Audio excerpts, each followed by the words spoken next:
दोस्तों, आप सभी का स्वागत है हमारे YouTube चैनल फैंटास्टिक मैथमेटिक्स में। तो चलिए आज हम क्लास 10th मैथमेटिक्स का चैप्टर 2 पॉलिनोमियल की एक्सरसाइज 2.2 के कुछ एग्जांपल्स करेंगे। कुछ एग्जांपल मतलब एग्जांपल नंबर 2, एग्जांपल नंबर 3 और एग्जांपल नंबर 4, फिर उसके बाद 5। ठीक है, तो यहाँ पर सबसे पहले मैं एग्जांपल नंबर 2 पढ़ता हूँ। एग्जाम्पल नंबर 2 में आपसे जीरोस निकालने की बात करी है और रिलेशनशिप वेरीफाई करने के बारे में बात करी है। किसका रिलेशनशिप? Zeros and coefficient. किसके जीरो और कोफिशिएंट? Quadratic polynomial. इससे पहले जो मैंने वीडियो बनाई है उसमें मैंने सब कुछ बता रखा है। अगर आपने हमारी वो वाली वीडियो नहीं देखी है तो प्लीज उससे पहले जाके देखें ताकि आपको ये वाली वीडियो अच्छे से समझ आए। तो बिना टाइम वेस्ट करे अब हम करते हैं एग्जाम्पल नंबर 2। तो एग्जाम्पल नंबर 2 में क्या है? Find the zeros of the quadratic polynomial x square plus 7x plus 10 and verify the relationship between the zeros and the coefficient। तो यहाँ पर आपको एग्जाम्पल नंबर 2 में पहले तो आपको क्या करना है? जीरोस फाइंड करने हैं। ठीक है, तो एग्जाम्पल नंबर 2 में हमें क्या करना है? पहले जीरोस फाइंड करने हैं। तो जो क्वाड्रेटिक पॉलिनोमियल आपको दे रखा है वो क्या है? X square plus 7x plus 10।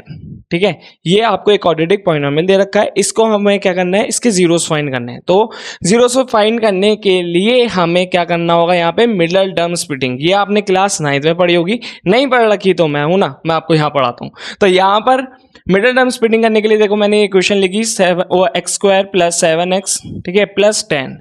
अब यहाँ पे कुछ नहीं होता तो 1 मानते हैं। इस 1 की मल्टीप्लाई करूंगा मैं 10 से, फिर 10 का मुझे करना है प्राइम फैक्टराइजेशन। तो 2 5 जा 5 1 जा। अब मुझे ये जो इसके फैक्टर आए, ठीक है, उसको ऐड करके या सब्ट्रैक्ट करके क्या लाना है? 7 लाना है।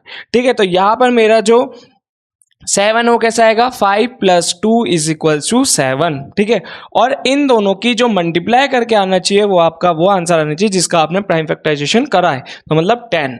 ठीक है, तो मेरा 5 2 10 होता है, 5 + 2 मेरा 7 होता है। तो उसके बाद मैं क्या करूंगा? एक्स स्क्वायर प्लस 7 को मैं कैसे लिख सकता हूं? 5 + 2। अब 7 को तो लिख सकता हूं, x मेरा एज इट इज कॉपी होगा, प्लस का 10 मेरा एज इट इज कॉपी होगा।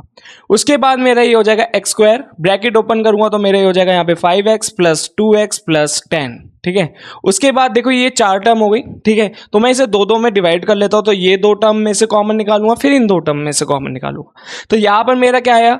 x कॉमन आया तो ये हो गया x + 5। इन दोनों में से मेरा कॉमन क्या आया? प्लस का 2, तो ये हो गया x + 5।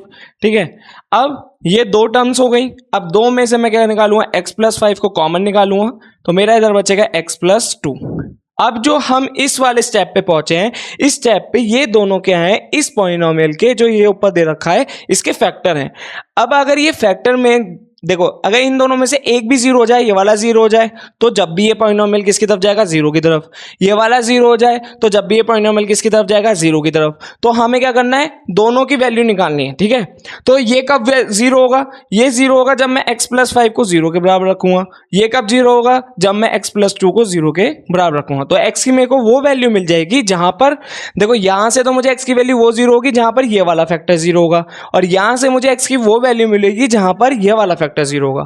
और अगर इन दोनों में से कोई एक भी 0 हो गया तो मेरा क्या होगा? वो भी 0 की तरफ जाएगा। हालांकि हमें 2 वैल्यू निकालनी है यहाँ पे। ठीक है, तो यहां पर मेरा आया x = -5 और यहां पर मेरा आया x = -2। ठीक है, अब ये मेरा क्या आया? 2 जीरोस आया। इससे पहले जो मैंने आपको वीडियो में क्या बताया है, इसका एक डायरेक्ट फॉर्मूला है कि रिलेशनशिप बिटवीन, कभी भी इनका आपको रिलेशनशिप दिखाना है तो relationship between zeros and the coefficient.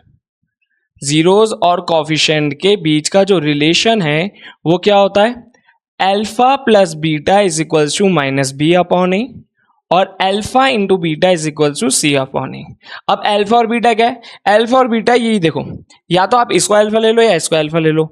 इसको अल्फा लिया तो इसको बीटा लेना पड़ेगा, अगर इसको अल्फा लिया तो इसको बीटा लेना पड़ेगा। तो यहाँ पर मेरा अल्फा की वैल्यू आ गई -5 और बीटा की वैल्यू आ गई मेरी -2। तो यहाँ पर मैंने अल्फा और बीटा मिल गए। अब ये b और a क्या है? b और a ये है कि जब भी आप किसी भी पॉलिनोमियल की क्या लिखोगे? जनरल फॉर्म, तो ax² + bx + c। तो जो x का कोफिशिएंट होता है वो होता है b, जो x² का कोफिशिएंट होता है वो होता है a, और जो आपका खाली नंबर होता है उसे कहते हैं कांस्टेंट c। ठीक है, तो यहां पर अगर मैं इसको इससे कंपेयर करूं तो मुझे a की वैल्यू 1 दिख रही है, b की वैल्यू 7 दिख रही है, c की वैल्यू मुझे दिख रही है 10। ठीक है, तो मुझे यही क्या करना है, रिलेशनशिप को वेरीफाई करना है। इसको मैं इधर लिख देता हूं, तो ये हो जाएगा alpha into beta is equal to C upon A. ठीक है, अब अल्फा की वैल्यू क्या है, अल्फा की वैल्यू है -5, तो यहां पर आ गया -5 plus of -2 is equal to minus फॉर्मूले वाला और फिर बी की वैल्यू, तो यहां पर बी की वैल्यू क्या है 7 डिवाइडेड बाय ए की वैल्यू क्या है 1, तो यहां पर आ गया -5 प्लस माइनस -2 -7, तो ये हो गया माइनस माइनस प्लस, तो -7 इज इक्वल टू -7, तो ये तो हमारा क्या हो गया, वेरीफाई हो गया। यहां पर इन्होंने हमसे वेरीफाई तो करा कि पहले आप जीरोस निकालो, उसके बाद हमें ये रिलेशन वेरीफाई करके दिखाओ। अब दूसरा वाला करते हैं, अल्फा इंटू बीटा, तो अल्फा की वैल्यू -5, बीटा की वैल्यू -2, सी की वैल्यू मेरी क्या है 10, ठीक है, 10 डिवाइडेड बाय 1, तो यहां पर आ गया minus minus plus, 2 5 10 is equals to 10, तो यहां पर ये हमारा क्या हो गया, एग्जांपल नंबर 2 में हमने क्या करा, जीरोस निकाल लिए, जीरोस निकालने के बाद रिलेशनशिप वेरीफाई कर लिया, किसका, जीरोस एंड कोफिशिएंट का। तो यहीं पे हमारी वीडियो हो जाती है समाप्त। तो होप आपको हमारी वीडियो समझ आई होगी। अगर आपको हमारी वीडियो समझ आए तो प्लीज हमारी वीडियो को लाइक करें, हमारे चैनल को सब्सक्राइब करें, अपने दोस्तों को जरूर शेयर करें, और अगर आपको कोई डाउट हो तो प्लीज कमेंट करके बताएं। Thanks for watching.